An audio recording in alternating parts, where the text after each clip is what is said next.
Isipin mo ang isang imperyo na biglang naputol ang pakpak. Ngayong umaga, hindi lang simpleng flight cancellations ang nangyayari sa Russia. Nakasaksi tayo sa pagbagsak ng buong aviation infrastructure na nagkokonekta sa Moscow sa buong mundo. Daan-daang eroplano nakatigil. Libu-libong pasahero nabitin sa ere. At ang dahilan? Hindi ito aksidente. Ito ay ang katotohanan ng isang bansa na lubhang naka-isolate na sa mundo dulot ng patuloy na digmaan. Mga kaibigan, ang nakikita natin ngayon ay hindi simpleng technical failure. Ang mga airline ng Russia, Aeroflot, S7, Pobeda, lahat sila nahihirapan dahil sa kombinasyon ng Arctic weather, kulang na spare parts dahil sa sanctions, at ang tuluyang pagsara ng European at North American airspace. Ang mga air bridge na ito, ang mga rutang ito, sila ang ugat ng Russian logistics, ng kanilang ekonomiya, ng kanilang koneksyon sa mundo. Ngunit tanungin natin ang mas malalim na katanungan, ano ang ibig sabihin nito para sa geopolitical balance of power? Kapag ang isang bansa ay hindi na makakapag-transport ng tao at kalakal ng maayos, ano ang mangyayari sa kanilang ekonomiya, sa kanilang militar na supply lines, sa kanilang kakayahang makipaglaban sa prolonged conflict? Ito ang realidad ng modern warfare na hindi nakikita sa front lines. Ang economic strangulation, ang systematic isolation. At tayo, dito sa Pilipinas, kailangan nating maintindihan kung paano ang ganitong mga pagbagsak ay nakakaapekto sa ating sariling security landscape sa West Philippine Sea. Tingnan natin ng mas malalim ang nangyayari sa Moscow ngayong mga araw na ito. Ang Sheremetyevo Airport, ang Domodedovo, ang Vnukovo, tatlong pangunahing gateway ng Russia sa mundo, ngayon ay parang mga ghost towns. Pero hindi ito dahil sa kakulangan ng demand. Maraming Russians ang gustong lumipad, gustong umalis, gustong makarating sa kanilang mga destinasyon. Ang problema ay ang sistema na mismo ay bumagsak na. Isipin mo, mula noong nagsimula ang sanctions noong 2022, ang Russian Airlines ay hindi na makabili ng spare parts mula sa Boeing at Airbus. Ang mga eroplano nila, karamihan ay Western-made, ngayon ay kinakanibalismo na. Kinukuha ang parts mula sa isang eroplano para lang mapaandar ang isa pa. Ito ay hindi sustainable, mga kaibigan. Ito ay isang death spiral ng isang industriya na dating isa sa pinakamalakas sa mundo. Pero ang tanong na kailangan nating itanong ay ito. Bakit ngayon? Bakit sa gitna ng winter, sa Arctic conditions na technically predictable, biglang nagkolapso ang buong sistema? Dahil ito ay ang tipping point. Mayroon tayong tinatawag sa military strategy na cascading failure. Kapag ang isang sistema ay sobrang stressed na, ang isang maliit na problema ay nagiging catastrophic. Ang yelo, ang weather, ito ay trigger lang. Ang tunay na sakit ay mas malalim. Ang Russia ay nag-operate na ngayon sa isang war economy, kung saan lahat ng resources ay napupunta sa military production, sa ammunition, sa tanks, sa missiles. Ang civilian aviation, nasa dulo ng priority list. Kaya naman kapag dumating ang winter na ito, walang sapat na de-icing fluid, walang sapat na maintenance crew, walang sapat na backup systems. Ngayon, gusto kong dalhin kayo sa isang mas malawak na perspektibo. Ang air connectivity ay hindi lang tungkol sa turismo o sa business travel. Sa geopolitics, ang kakayahang mag-project ng power ay nakadepende sa logistics. Paano mo dadalhin ang iyong troops, ang iyong equipment, ang iyong supplies kung ang iyong sariling domestic aviation network ay hindi gumagana? Tingnan natin ang Syria, halimbawa. Ang Russian military presence doon ay heavily dependent sa air bridge operations mula Moscow.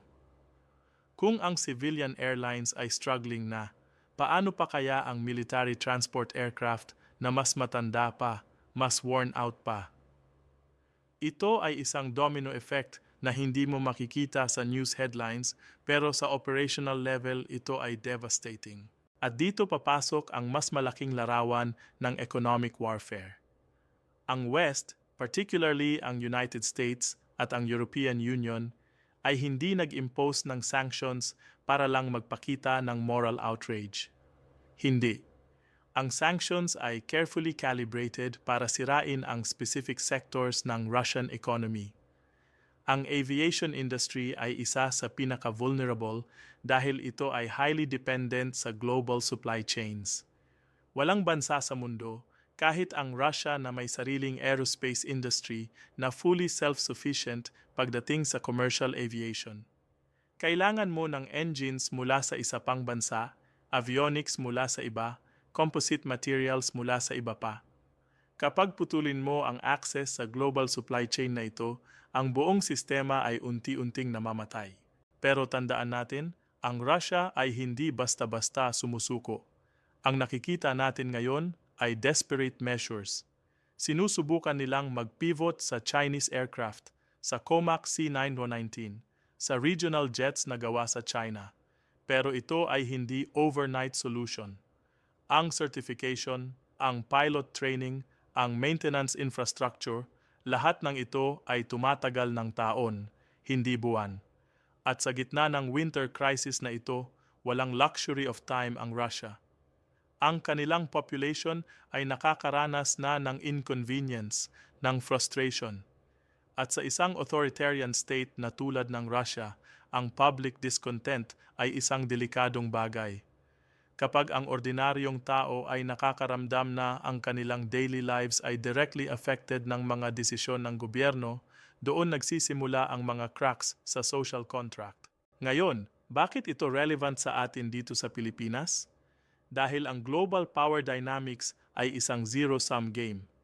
Kapag ang Russia ay lumalaki ang problema, may mga bansa na nakikinabang, may mga bansa na nag-aagaw ng influence. Ang China, halimbawa, ay strategic partner ng Russia ngayon. Pero sa business world, ang China ay nakikita ang opportunity. Kung ang Russian aviation market ay desperate na para sa alternatives, sino ang mag-supply? Sino ang magpapahiram ng pera? Sino ang maglalagay ng conditions? Ito ay soft power diplomacy sa pinakamataas na antas. At ang Philippines, bilang isang bansa na nasa crossroads ng US-China competition, kailangan nating intindihin kung paano ang ganitong economic dependencies ay nagiging political leverage. Isipin natin ang senaryo na ito. Kung ang Russia ay tuluyang naging dependent sa Chinese aircraft, Chinese technology, Chinese spare parts, ano ang ibig sabihin niyan para sa kanilang foreign policy autonomy? Kapag ikaw ay ekonomikong beholden sa isang bansa, paano ka makakapag-negotiate ng independent? Ito ay exactly ang nangyayari sa maraming African nations ngayon na deeply indebted sa China. Ang infrastructure projects, ang loans, lahat yan ay may strings attached. At ang Russia, sa kabila ng kanilang nuclear arsenal, sa kabila ng kanilang vast natural resources, ay unti-unting napupunta sa ganong posisyon. Ito ay isang fundamental shift sa global power structure na kailangan nating bantayan. Pero bumalik tayo sa immediate crisis. Ang mga stranded passengers sa Moscow ngayon, sila ay hindi lang statistics. Sila ay mga taong may pamilya, may trabaho, may buhay na nakadisrupt.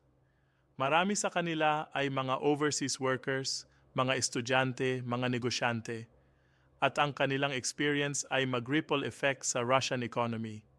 Kapag ang tao ay hindi makapag-travel, ang tourism revenue ay bumababa. Kapag ang business people ay hindi maka-attend ng meetings, ang deals ay hindi natutuloy. Kapag ang supply chains ay disrupted dahil ang cargo flights ay cancelled, ang presyo ng goods ay tumataas. Lahat ng ito ay nag-contribute sa inflation, sa economic stagnation, sa public frustration. At dito ko gustong i-emphasize ang importance ng resilience sa national planning. Ang Philippines ay may sariling aviation challenges. Tayo ay archipelago, heavily dependent sa air transport para sa connectivity. Kung mangyari sa atin ang katulad ng crisis na ito, hindi necessarily dahil sa sanctions, pero dahil sa natural disasters, sa economic shocks, sa geopolitical tensions, handa ba tayo? Mayroon ba tayong diversified supply chains? Mayroon ba tayong domestic capability para mag-maintain ng ating aircraft? Mayroon ba tayong strategic reserves ng critical supplies? Ito ay mga tanong na kailangan nating sagutin ngayon, hindi kapag emergency na. Ang Russia ngayon ay isang case study ng what happens when a nation becomes too isolated, too dependent sa limited options, too focused sa military power kesa sa economic sustainability. Ang kanilang aviation crisis ay symptom lang ng mas malaking problem. Ang war sa Ukraine ay nag-drain ng resources, nag-alienate ng trading partners, nag-trigger ng massive brain drain. Ang mga skilled workers, engineers, pilots, mechanics, marami na ang umalis ng Russia. At sino ang maiiwan? Sino ang mag-ooperate ng mga sistema na increasingly complex at increasingly fragile? Tingnan natin ang historical parallels. Ang Soviet Union ay bumagsak hindi dahil natalo sila sa military conflict, kundi dahil ang ekonomiya nila ay hindi sustainable. Ang arms race, ang Afghanistan War, ang centralized planning, lahat ng ito ay nag-contribute sa economic collapse. At ngayon, ang Putin's Russia ay sumusunod sa parehong playbook. Ang massive military spending, ang foreign adventures, ang isolation mula sa global economy, ito ay recipe for long-term decline. Ang aviation crisis ay early warning sign lang. Paano pa kaya ang ibang sectors? Ang healthcare system, ang education system, ang infrastructure, lahat ng ito ay nagsuffer kapag ang national budget ay heavily skewed towards military. Kaya naman, mga kaibigan, ang nakikita natin sa Moscow ngayon ay hindi lang weather problem, hindi lang technical failure. Ito ay ang physical manifestation ng isang empire na nasa decline. At sa international relations, ang decline ng isang power ay palaging opportunity para sa iba. Ang US ay mag-consolidate ng alliances, ang China ay mag-expand ng influence, ang regional powers ay mag-assert ng autonomy. Ang tanong para sa Pilipinas ay, saan tayo sa landscape na ito? Paano tayo mag-navigate sa shifting power dynamics? Paano tayo mag-protect ng ating national interest habang ang mga giants ay nag-aaway? Ang sagot ay hindi simple. Kailangan nating mag-maintain ng strategic flexibility, ng diplomatic agility, ng economic resilience. Hindi tayo pwedeng mag-align completely sa isang camp dahil ang mundo ay too complex, too interconnected. Ang Russia's isolation ngayon ay warning sa lahat ng bansa. Ang unilateralism, ang aggressive foreign policy, ang disregard for international norms, lahat yan may consequences. At ang consequences na yan ay hindi lang political, hindi lang diplomatic. Ito ay economic, ito ay social, ito ay nakakaapekto sa ordinaryong tao na walang pakialam sa geopolitics, pero gusto lang makasakay ng eroplano papunta sa kanilang destinasyon. Kaya ang Moscow's air bridges na ito, ang kanilang pagkawasak, ay isang microcosm ng larger global shifts. Ito ay parang isang laboratory kung saan nakikita natin real-time ang effects ng sanctions, ng isolation, ng war economy. At ang lessons na matututunan natin dito ay critical para sa ating sariling planning, sa ating sariling preparedness.